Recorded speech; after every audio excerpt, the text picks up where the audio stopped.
Chapter 4 has a name Jnana Karma Sannyasa Yoga. Otherwise, it is called Jnana Yoga. In some of the books, they only write Jnana Yoga, not Jnana Karma Sannyasa Yoga. A beautiful chapter. The ultimate purpose of a human being is to know what he is. That is the Atma Jnana. That is what he said in the second chapter, and he also said in the third one. He is continuing the same one in the fourth one. Bhagavan himself speaks in the first place. He tells that I told this Atma Jnana to the sun when I created the universe, and sun told it to first human being Manu, and it came from Manu to Ikshvaku people, the Rama clan people. It came to Rama clan people. And as what he had said came through one generation to another generation. And then what happened is, it has come from generation to generation. Sakali Nehmata Yoganashta Pradatpa. Many things got mixed with it. The original yoga is totally lost. So we can't say there was no spiritual teaching before Bhagavad Gita came. It was there. It got so much diluted that there was a need to retell it to the world. Therefore, he says, Sakale Mahata Yoganashta Paratapa. Arjuna, this yoga has been diluted now and mixed up with so many other things. And he says, therefore, today I am telling you the yoga which I had told to sun in the first place, and then it came from generation to generation to the present. I am telling you because you are my devotee and you are my friend. Therefore, I tell you this highest rahasya of this world. Rahasyam hetaduttamam. I will tell you the highest rahasya that is to be understood, he said. When Krishna said this one, a beautiful student, Arjuna, got a doubt. He immediately asked Krishna, Krishna, you said you told it to sun god before the world was created. But you are my contemporary. I and you were born in the same time. How can you say that you told it to Surya? How can you say you told it to Vyaswan? That was the question. A beautiful question. Arjuna never lets anything without clearing his doubts. So he asked the question. And Krishna answers, a beautiful one. Arjuna, we have had many lives. Hundreds and thousands and millions. We have had many lives. Bahuni me vyatitadi janmani Arjuna. I had many and you had also many. But the thing is, I know what was I in my previous life and the previous one, and what will I be in the next one. I know everything about it. And you do not know. Nattum meta parantapa. You do not know, Arjuna, what were you in the previous life. But I know when I was in Matsya-avatar, when in Varaha, when in Kurma, and so on, if we take traditional concept here. When I was Narasimha, when I was Rama, everything I know. That's what Krishna said to Arjuna. And continuing, Krishna says, I am unborn actually, still controlling my Prakriti. I can come as a human being many times. Ajopisan Navyatma Bhutano Ishwaresan. I am the controller and the master of this universe. But still I can come in the human form. When do I come? Whenever dharma deteriorates and adharma flourishes, I take birth in human form on earth. It is not in India. Bharata, he says, it's a thing to Arjuna. In the entire world, wherever adharma comes, God comes in the form of some person to take the society out of that trouble, that adharma state. And why does he come? He says, I come here to protect the poor and the downtrodden. Paritranaya sadhuna, good people, downtrodden, and vinashaya dushkutam, and to destroy the evil forces. Ultimately, dharma samsthapanarthaya sambhavam yugi. For establishing dharma, I come again and again on earth. A wonderful statement by Krishna. He will be there anytime there is a need to re-establish dharma in some form of his own. He can take any form and therefore he comes. And then continuing, he says, one who knows my ability to come whenever I want, wherever I want, that man, even living after his body, he will not be reborn. He will not be reborn after leaving his body. Which man is not reborn? One who knows the ability of God to come whenever he wants to, and also how he works. So he says, it is possible to, if you know this, you will be relieved from your bondage. And immediately he says, people in the past also have come to this state of liberation, having understood, having left all their egos, purifying themselves, doing the jnana tapas, and they have become pure and come to me in the past also. And then he says, however you worship me, I am also there for you. That's an interesting statement. When you remember him, he says he will also remember you. When you do not remember, he also, there is no need for him to remember us also. And again, coming to the karma, having desire to achieve certain things, people do a lot of karmas. Yajna, homa, havanas, and work and other things. And they worship different gods. And in this world, karma will give you the result you wanted, will give you the phala that you want. Kankshanta karmanam siddhim yajanta iha devata. People worship gods wishing to get certain benefits. And they will get the benefit, he says. And then, an important thing, he says, I created 4 varnas on earth. 4 class, Brahmin, Kshatriya, Vaishya, Shudra, not 4 caste, but 4 duties of society, the intellectual class, the protective class, police, army, navy, etc., business class or agriculture class, and then labor class. Even I have created, I am not attached to them at all. That is what Krishna says.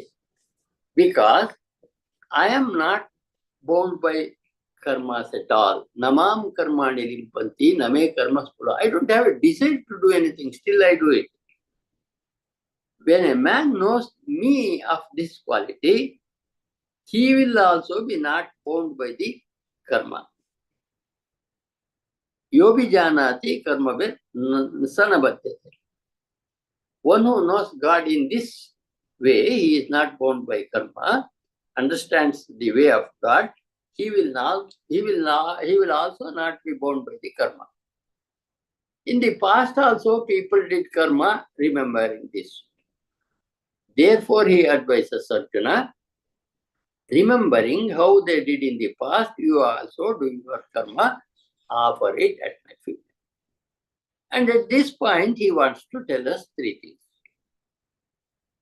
Karma is a difficult thing to understand. What is the karma that we ought to do?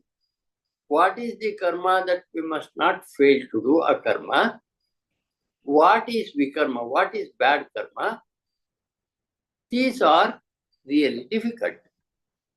Therefore, I tell you about the karma, akarma, and vikarma. Entire Bhagavad Gita is an advice of Krishna to Arjuna about karma, akarma, and vikarma. So he says, Karmanya karmaya pashe. One who sees akarma in what he has done, offered at the feet of God, and feels as if he did not do it, only Gunas did it. And that man is an intelligent man. So a man who hasn't got any personal desire to achieve, his knowledge is highest. Jnanagni dagda karmanam. His knowledge is burned with the fire of knowledge. That man is always a liberated person. Therefore, he tells Arjuna, Tyaktva karma pala sangam nityatto nirashaya karmanya vipravritto bhi nayo kichit karotsaha. Your duty is to fight the war, not to think of the result thereof. If you can do every karma in that manner, you will not be bound by this world at all. You are as if you are a free man, as if you haven't done anything there. And then he says, Nirashir yata chittatma. You must not expect anything at all. You must be doing your duties, having control your karma. Shariram kevalam karma kurvanapnoti kilpam. A man does all his karma only for maintenance of his body. He is a pure man. He doesn't incur any sin, he says. Again, he speaks a little about Sthita Prajna. This man is a happy man, as we said in the second chapter. He is happy with whatever he has. Yadrucha labhasantushto dvandvatito vimatsarhat. Many qualities are told there. He is happy with whatever he has. He hasn't got any duality. He looks at the Siddhi and the Siddhi the same manner. That man is not bound by his action. Because he is doing everything for the sake of yajna. Yajnaya charta karma samagram praviyate. He does it everything in the form of yajna, and he is not bound by any sin at all. And then he says an interesting thing. The entire universe is an expression of that cosmic consciousness. He tries to explain with the help of 24th sloka of 4th chapter. Brahmarpanam, Brahmahavi, Brahmagno, Brahmanahutam, Brahmaivatena Gantavyam, Brahmakarma Samadhina. Here is a beautiful concept. A yajna is going on here, where with the wooden spoon we offer ghee on the fire. He says the spoon is also Brahma and the havis is also Brahma. The man who is offering the purohit is also a Brahma. Man who is getting this yajna done, the yajmana, he is also Brahma, and everything that you see is Brahma. This is what is said in Upanishads also, in a beautiful shloka. Purnamadaha Purnamidam Purnat Purnamudachyate Purnasya Purnamadaya Purnameva Avashishate. We are all part of the cosmic whole, not very independent. We are here to do our small duties.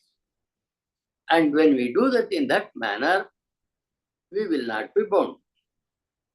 There are many yajnas. Krishna continues further. Some people worship gods. It is also called Daiva yajna. Some other people will also do. Others offer themselves to themselves. They try to have the Atma Jnana. They are also doing yajna. Some people will be controlling their senses. Shrotraadin indriyanyanya samyamagnishu juhati. Trying to controlling our senses and mind is nothing short of yajna for Krishna. And their external Shabda, Rupa, Rasa, Sparsha, that also, when you know these are the only changing things and not permanent real ones, and you also do the yajna, that's what he says, Indriya Gnishupati. Here, whatever sadhana we do, Krishna calls it as yajna. And then he ultimately says 4 or 5 kinds of yajnas. Dravya yajnas, tapo yajna, yoga yajnas tatapare. Dravya yajna we can refer to as the yajna where we offer something in the fire. Or Dravya yajna could be a thing that you give some money for a good cause, for a good purpose. That is also Dravya yajna. The second one is tapo yajna. Reflecting over certain problem is called tapas. Here, of course, it is about spirituality, trying to know what is Atman continuously, what am I, etc. That is called tapo yajna. And then yoga yajna. Doing all your duties, offering at the feet of God is called yoga yajna. And swadhyaya jnana yajna. Doing your scripture study every day is also a yajna. And after having understood it's your duty to spread the message is also a yajna. There are many people doing these different kinds of yajnas. Continuing this straight, Krishna says, even doing pranayama is an yajna. Apane juhati pranam prane panam tatapare. Taking in, holding it, letting it out is nothing short of yajna for it.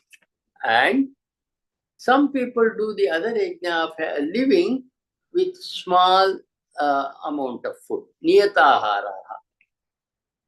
All these people doing different sadhanas, no yajna, they will be relieved of all their papas by their yajna. And then a man ought to eat the yajnashishta. Yajnashishta amrita bhujo, a beautiful term Krishna uses.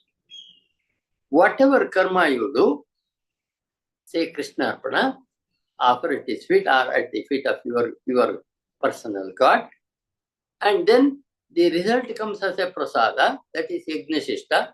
One who eats the yajnashishta knows Sanatana Brahma. Yajnashishta Mrutabhujo Yanti Brahma Sanatana. He will know the Sanatana Brahma. But when a man who doesn't do yajna, neither he is happy here nor in the other world. These are the different kinds of yajna, he says.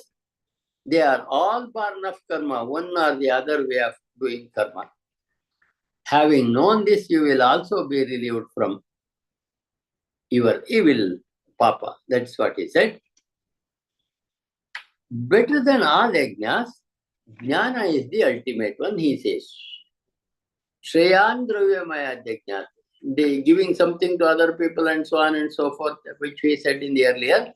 The best one happens to be jnana yajna parantapa. Jnana yajna is the ultimate Arjuna, he says. Because sarvam karma akilam partha jnane parisamapyate. All our effort to know ends with jnana. Whether in the spiritual field or in the material field, jnana is the ultimate, and that is the greatest thesis. How to gain it? Continuously, Krishna says, Tadvidhi pranipatena pariprashnena sevaya. He tells Arjuna, go and surrender to Guru. Ask your doubts. Do his service. And the man who already knows the truth will impart the truth to you, he says. Here, of course, Arjuna has Krishna in front of him. It is for those who have come to Bhagavad Gita, this must be taken as a guidance. And where should we go? Repeatedly go through the Bhagavad Gita thinking that Krishna is Yogeshwara. He is teaching you. He will enlighten anybody who says. When you know this ultimate knowledge, you will not be bound by the karma at all. You will see God in yourself. You will be able to see God in others also. This is what happens to Sthita Prajna, which we have told in the second chapter also. And you will overcome all your papas. All the sins will be over.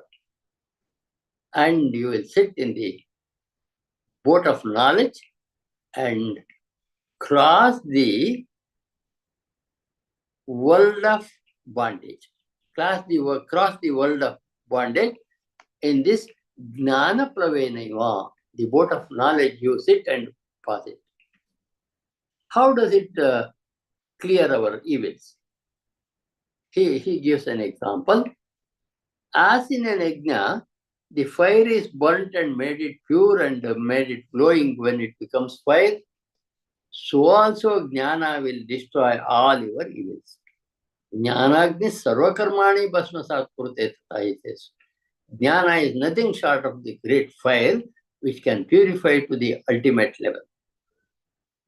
Nahi jnanena sadrasham pavitram vidyate. That's one of the greatest sentences Krishna tells us. There is nothing greater here than knowledge. And when he knows the knowledge, when a man understands this truth of Atman or Brahman or God, he will gradually merge with the cosmic consciousness and he will not be having rebirths thereof. And only man who has got Shraddha can get Jnana. Only man who has got control over his Indriyas will have Jnana. Only a man who has committed himself to achieve the Jnana will get Jnana.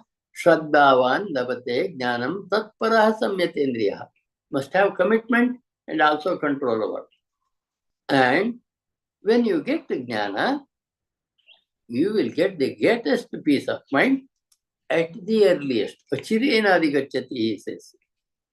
But a man who doesn't try to get Jnana at all is neither happy in this life nor happy in the other life.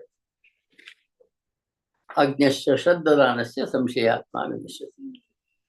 So he tells Arjuna, like a yogi, do all your duties and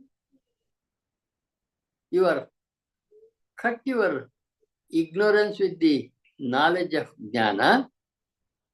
A Jnani is not bound by any of his action. He does it and offers it at the feet of God. Therefore, he says, Tasmat Ajnana Sambhutam Kristam Jnana Sinatmana.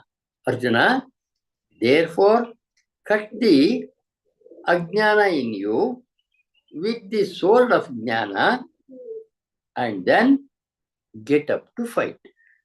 Get up to fight two battles, one the inner battle and also the other outer battle. Outer battle he has to face Kauravas. Inner is he has to correct himself also. When Jnana happens, both will be perfect, he says. And with that, we come to the end of the chapter, Jnana Yoga. Thank you so much.